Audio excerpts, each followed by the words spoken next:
Hello everyone, and welcome to the YouTube video.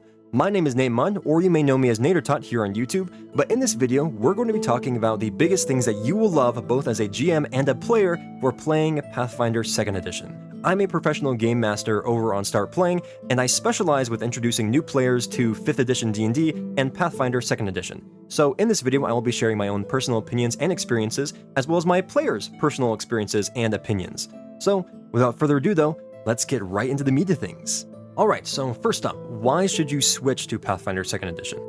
There might be a varying amount of reasons. Maybe you're trying to try a new game system, or maybe because of the OGL crisis with D&D, you're just done with D&D and want to try out new systems, and if that is true, then fantastic. I think that Pathfinder 2nd Edition is a great transition for if you've been playing D&D 5th Edition this entire time, and want something a little bit more in-depth, but still maintains that storytelling, TTRPG, classic experience. So with that though, the first thing that I noticed when I switched over from Pathfinder, or switched to Pathfinder I should say, initially there was a lot to get used to. But surprisingly, a lot of it came naturally, because after all, Pathfinder was inspired and kind of created from D&D originally. So it is still a D20 system, you're still rolling D20s to determine a lot of things, but there's a lot more care that goes into it, in my opinion. A lot of the rules seem more fleshed out, and I haven't found a lot of vague rules. I feel like in D&D, a lot of rules I would come across would be vague in their descriptions for things, and lots of times the GM would have to come up with rules on the fly or house rules and then maintain those as the campaign goes along. I have to keep like a side note or something like that for what specifically they're trying to keep track of with those house rules, and it can be a lot of a hassle. Meanwhile, in Pathfinder, a lot of the rules seem to be well thought out and well written, and they make sense when you read them. Obviously, I mean, the book, in case you haven't seen it, this thing is massive. It is a huge book. And so initially it was a bit intimidating when I would send this to my players, or they would look at their own books and they would be like, oh my gosh, this is insane. And it is initially, but a lot of this is just character creation rules, and a lot of it doesn't necessarily go around mechanics, which is nice, because looking at the book and the rules, and perhaps some of you may feel this, Pathfinder had this reputation of being an extremely rule-dense system. But Pathfinder 2nd Edition has really condensed a lot of that and simplified it, making it, in my opinion, a fantastic system to play. When my players first started playing, there were, of course, growing pains. Some rules changes here, some getting used to terminology for things, but in its core, Pathfinder 2nd Edition is still a D20 system, meaning that you're still rolling D20s to determine most things in the game, and if you're familiar with D&D and how it works with creating your characters and playing the game in terms of combat, you will understand at least the basics of how Pathfinder works.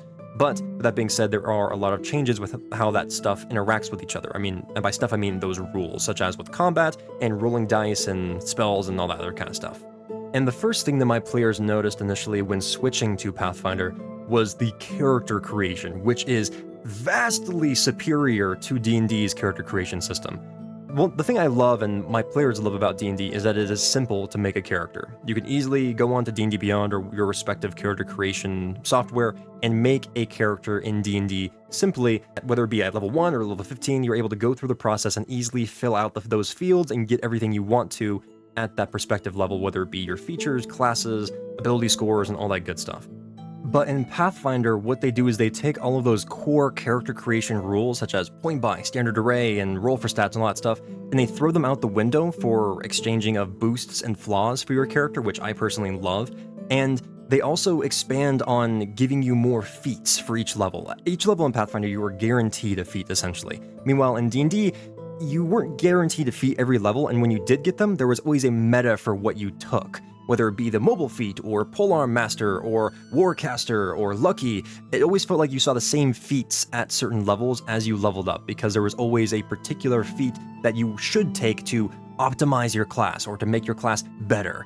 And don't get me wrong, not every player did this, but in my experience, and also my players' experiences, and with what they've shared with me, it always felt like at the first time you got your feat in D&D, you always took one of those, the ones I listed before, or you took maybe healer or something like that, something that guarantees you to improve your class. Meanwhile, in Pathfinder, there's not only a multitude of hundreds of different feats that you can choose from, but each level you have access to varying levels of feats, which is something that I love, because as opposed to getting access to all of the feats in D&D, where some of them are just frankly a lot better than others, you can, in Pathfinder, decide between which feat you want to take depending upon the level as well as the rarity, which I think is fantastic. And to my knowledge, I understand D&D or 1 or D&D 6th edition or whatever is going to be also implementing this, and quite frankly, I think they just saw a Pathfinder system for it and were like, that is a lot better, let's do that instead. But anyways, from my experience, I have found that all of my players have loved the character creation process. And because of this, it enhances the gameplay. Because in D&D, if you make your character at level 1, initially you're not super invested into it, because a lot of stuff you get is just kind of basic and not super in-depth. Meanwhile, in Pathfinder, if you make your character, you spend a lot of time going over all the feats and realizing how you want to improve your character. From my experience, I have found that all of my players have loved the character creation process in Pathfinder 2nd edition, because the amount of time and effort you put into creating your character makes them unique. And that's also something else I want to point out. In Pathfinder, you can make a character that has the exact same race or ancestry, class, and heritage as another player at the table, but have vastly different feats, making them vastly different characters, which is something that I love, because the amount of feats that they give you, all of them are viable and all of them are good. I mean, obviously there will be some that will be better, but some of them offer more utility as opposed to in-combat bonuses, and others give you narrative bonuses, I will say, with interacting with NPCs, while others are more focused on utility or aiding your allies and things like that. And creating unique characters in D&D always felt like if you wanted to do something unique, you always had to work with your GM on how to do so. Maybe you had to homebrew some aspects, or maybe tweak some class features, or rename some spells and things like that. Meanwhile, in Pathfinder, it feels like that for every option that you want to make in terms of making a character, there is always a series of feats or even a class lineup that will give you exactly what you want. You want to make a witch that's a drow who focuses on debuffing her enemies by cursing them and stealing their shadows or things like that? Well, you can make that as a character because the witch is a class, and you can take those other things as spells or abilities, which is fantastic. But moving on from character creation to the most important thing for some players, which is combat. Because if you're anything like me as a player, combat is super fun, and I love being able to show off my character's abilities in combat, and obviously my prowess as a player, in terms of strategy and all that kind of stuff. Combat in Pathfinder has a lot more depth, just quite frankly, and they completely rip out the action economy from D&D being an action, bonus action, and reaction, and then your movement is kind of topped on to everything, and just make it a 3-action simple combat system, which in my opinion not only makes things go faster, but also gives the players more options for what they can do during combat, even though it may seem like you're not getting as much options. And this is because character feats add into your abilities for what you can do during combat, as well as you get new actions, such as Demoralize. So maybe you come across this as well as a player, but if you're playing D&D and you cast a spell for an action, you may be left with a bonus action, but don't have anything to do with that bonus action. So you're just kind of like, all right, well, I guess I cast Firebolt, and then I move over here, and yeah, I don't have a bonus action, so I guess that's my turn, sadly. Meanwhile, in Pathfinder, if you cast a spell for, let's say, 2 actions, then you can Demoralize as your 3rd action to try to impose a disadvantage on the enemy by demoralizing them and giving them the feared condition. And I love that they give that ability to everyone right out of the gate, so that way you don't have to be worried about, well, I'm a 1st level wizard, so I won't really be able to do anything. And that's just the tip of the iceberg. There's so many more actions that every character can do, but that's just an example that I'm giving for right now. The biggest thing also I loved as a player was that, and also what my players have shared with me, is that there's more criticals and more damage earlier on. You may feel like this as well in D&D, but when you attack something or deal damage, it always feels like, okay, I attack with my sword as an action. Can't do anything with my bonus action, and I deal, alright, 6 damage. Cool. In D&D, a critical is either a natural 1 or a natural 20, flat. Meanwhile, in Pathfinder, it is as long as you exceed the AC or DC for a check by more than 10, it is a critical success. So this leads to more damage overall and, frankly, more criticals, which is a lot more fun. So, in summary for you players, these are the things that you will love about playing Pathfinder 2nd Edition. Number 1, the character creation options. You will pretty much always have a unique character with unique feats exclusive to your class, ancestry, or heritage, and to my knowledge, there isn't really a meta. So you can pretty much guarantee that when you arrive at the table, you will know that you will have a unique character that fits your specific role at the table and within your party. And number 2, the in-depth combat. The unique feats that you get when creating your character, combined with the new conditions and actions that you can take in Pathfinder, make it feel not only fresh but engaging, because obviously if you can apply conditions to your enemies, they can do the same thing to you. And that, combined with all of the new actions that you can take, makes it feel fresh. You no longer have to worry about just, if you're a spellcaster, for example, moving and making a spell attack, and then if you have a bonus action to cast a spell, then you can kind of do that, but sadly, lots of times you don't, so then that's just kind of your turn.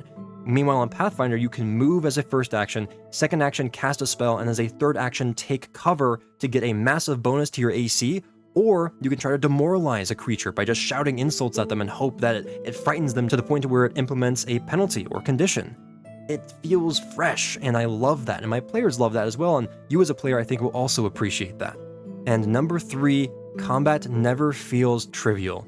I know as a player that when I go into a combat situation, I should take it seriously, and I should be considering that the monsters can always have something that I'm not aware of, whether it be they have a particular feature that could make things a little bit more deadly, or they could just roll a really well attack roll and start critting you like crazy because of the new crit system. So combat always feels like it is deadly, and you never have to worry about things just being overly simple, and because of the new conditions and actions that you can take, every combat encounter feels unique to what you can do in terms of the combat encounter, but also what the enemies will do during that encounter.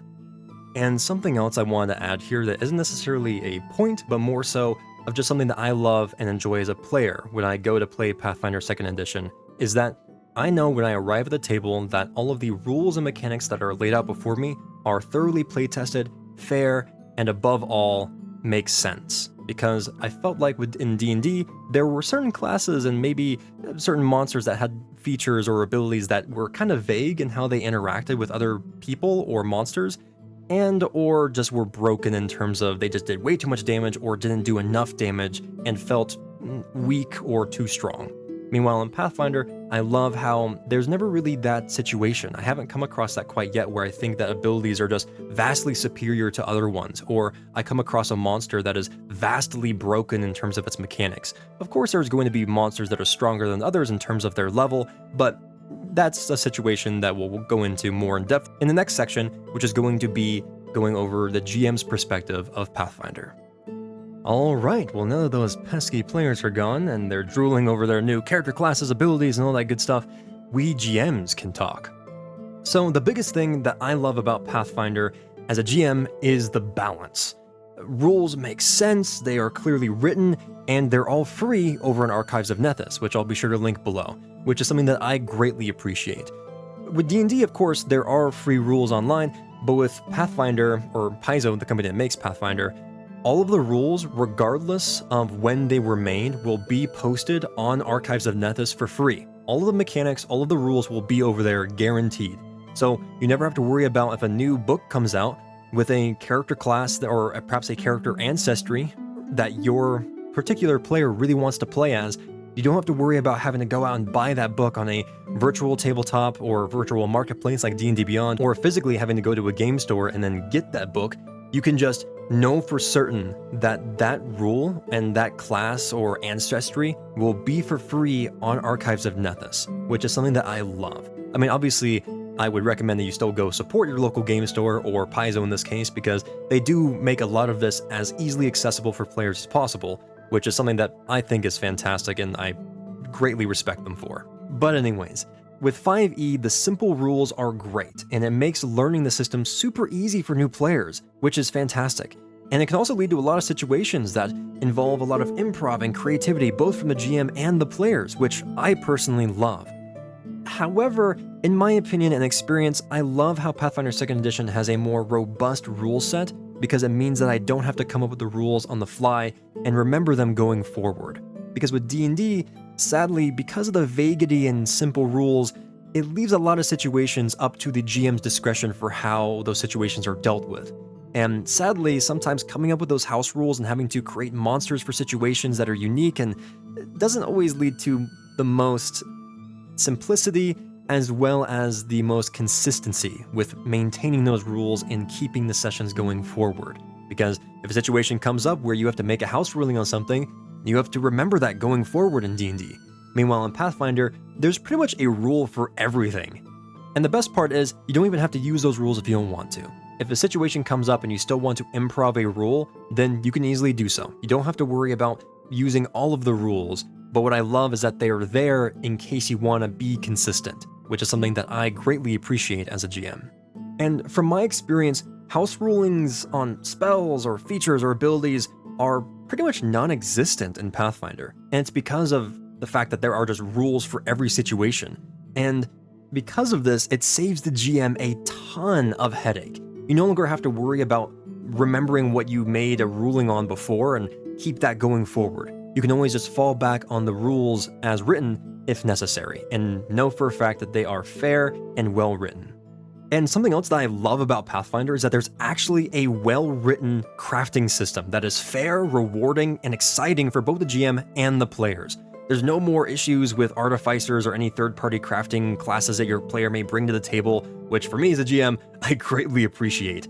And something else I didn't like about with D&D is the artificer always felt either unbalanced or not good enough for certain situations. And one thing I especially didn't like was how they could make a bag of holding relatively early, which meant that encumbrance was not an issue, and the party could essentially become loot goblins if they wanted to, and just stuff everything they wanted to in the bag of holding, and just sell it whenever they wanted to, which just meant there was a lot more time looting monsters rather than fighting them and becoming the heroes of the realm or whatever they may be trying to accomplish. But anyways, the fact that Paizo actually put in the time and effort to create a robust and well-written crafting system is extremely honorable, and I will love them forever for that, because it makes my job as a GM all that much easier, because I can just direct the players to the crafting rules in the book, and I don't have to come up with them on the fly or try to reference another crafting system that I don't think is very good, or have to rely on a third-party crafting system that may not have been playtested very well.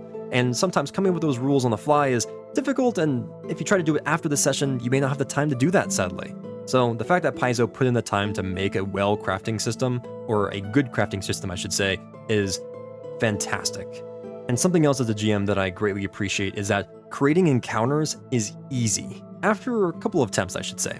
Because it takes a few attempts before getting the true hang of it completely, but if you want an easy combat encounter, you can pretty much guarantee that you'll get it. And if you want it to be a deadly encounter, you can pretty much guarantee that it's going to be a deadly encounter. Because the way that XP works with monsters, which we'll get into in a little bit, makes it so that way when you can calculate the encounter difficulty by putting in your characters versus the amount of monsters they're fighting against and the monsters level, you can get a very good idea of how difficult the encounter will be, and you no longer have to split hairs over figuring out how many monsters to throw at a party to balance out the encounter because one of your players decided to play a totem barbarian who's basically immune to every form of damage in the game just to balance the encounter. Or you don't have to worry about buffing their HP or anything else like that to make them essentially damage sponges because you don't want to outright kill the party. Pretty much in Pathfinder, no matter the party composition, you'll always get the encounter difficulty you want, which as a GM saves me tons of time, and I don't have to worry about playtesting the encounter or creating monsters that have a little bit of increase their damage that I haven't been able to playtest, or maybe just increase their health to make them more damage spongy to give them more chances to attack the party, if that makes sense. And speaking of monsters, monsters are fun to play as again. I mean, maybe not again, but as I mentioned before, most monsters have unique abilities, and just like the players, they can use those new conditions and actions and all the new systems that are in place in Pathfinder to make combat more diverse and unique, which as a GM makes playing as monsters fun again. And on top of that, in Pathfinder 2nd Edition, monsters are not only exciting to play as, but have 3 different versions of them, in terms of strength that is. There is a weak, standard, and elite version of each monster, and the game gives you rule sets for how to use those monsters in balancing an encounter and buffing them in terms of their HP, AC, and their damage, which is fantastic. And finally, if you're anything like me, I used milestone progression in all of my D&D games because dealing with XP was much too much of a hassle, and awarding XP always felt like they were getting next to no XP for encounters or for beating monsters, or way too much and they were going through the levels like nothing. Meanwhile, in Pathfinder, the amount of XP that is awarded is easy to calculate, fair, makes progression feel natural, and is based on the party size and level. On top of that, the amount of XP that is awarded for each monster kill or each task that's completed is well thought out and above all, balanced, which Again, kind of sticks with the theme of Pathfinder being a very well thought out system. And so to summarize all of the things that you will love from Pathfinder 2nd Edition as a GM, number 1, well-defined and well-written rules for everything from combat to downtime activities that help you run the game and judge most situations fairly, and above all, consistently. And number 2, interesting creatures with unique abilities and traits that make combat encounters feel fun and unique. But, well, I guess that's it for me. So thank you so much for watching, and I tried to keep this as short and sweet as possible, so hopefully I succeeded in doing so. But anyways, leave a like if you liked, and leave a comment down below with something that you enjoyed about this video, or if you played Pathfinder as a GM or a player, be sure to share something that you enjoy about Pathfinder. Regardless though, thank you for watching, and I'll see you all in the next video. Bye-bye!